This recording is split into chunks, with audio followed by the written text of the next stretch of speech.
So a big controversy that's come over the last few days, which shouldn't be a big controversy because it actually is the truth, and I do agree with this, that Sabina Higgins, obviously the President of Ireland's wife, President Michael Higgins' wife, spoke to the Irish Independent in a note, or to the Irish Times, either one of the two.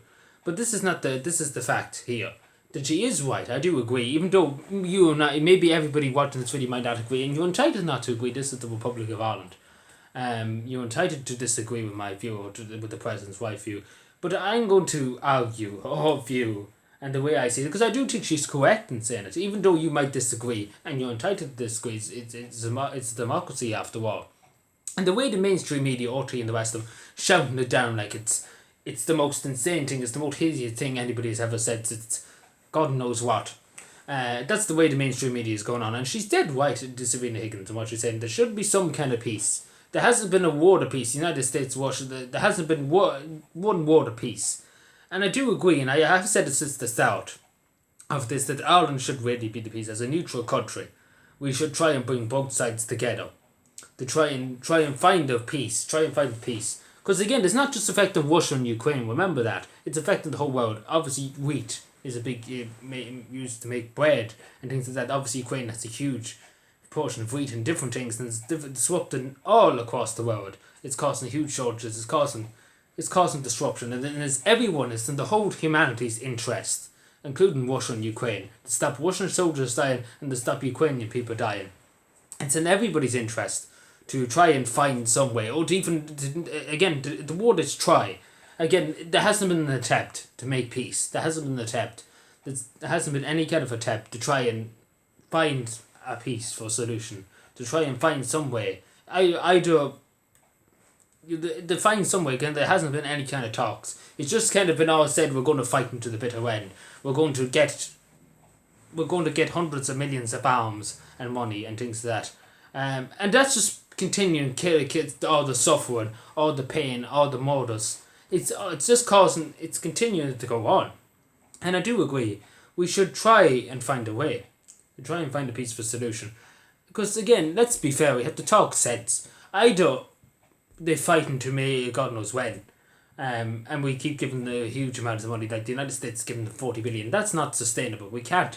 It's not sustainable. And to talk about the refugees too, it's not sustainable for each country to be able to house and to make sure these people are well looked after and everything. It's not sustainable. It just cannot be sustained. It's the same with any country in the world.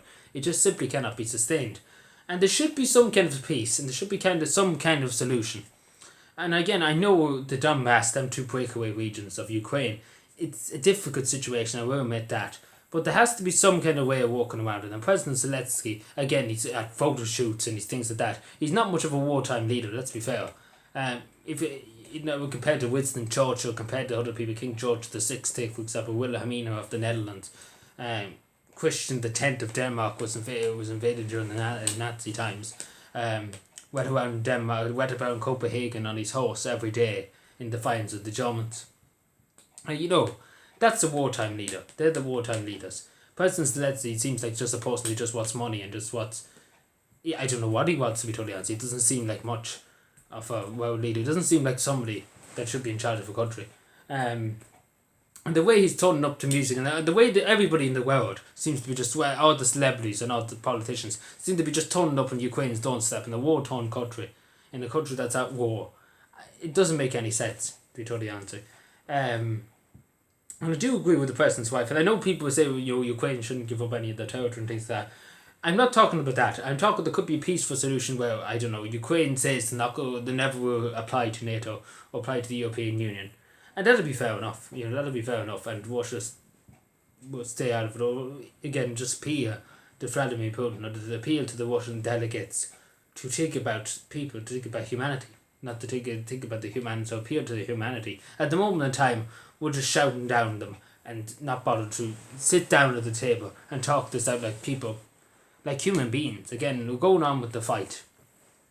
It's only going to cause pain and suffering. I'm sure everyone would agree. It's only going to cause pain and suffering for every woman, man and child in Ukraine. And for whole humanity too. I'm sure everyone would agree. Because it's putting strain on the whole world's food shortages and fuel. It's putting strain on all that. And I know people would say if we made a white peace, Russia will come on along in a few years' time and break it.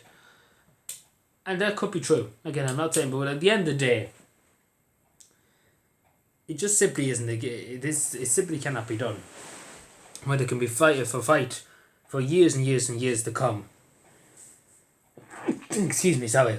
And, again, think about the human loss on both sides, and every side, and to humanity too, because we see the price of gas and things, even though it was going up beforehand, we cannot, like Joe Biden's administration saying that gas was already going up and things like that, and food and things was already, because it was going up, it's been going up since before the Russian invasion.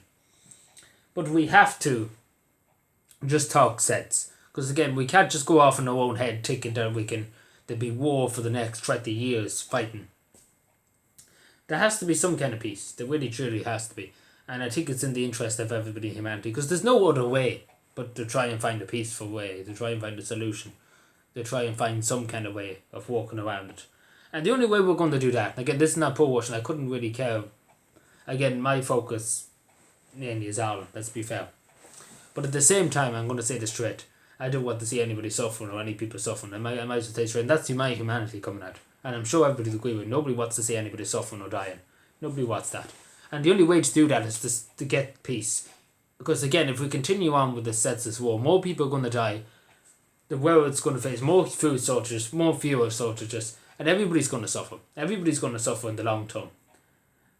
So, that's the only way it's going to work. And I'll be totally honest, that's the only way I see it. Either that or it goes on for maybe another 10 years. That's the way I see it.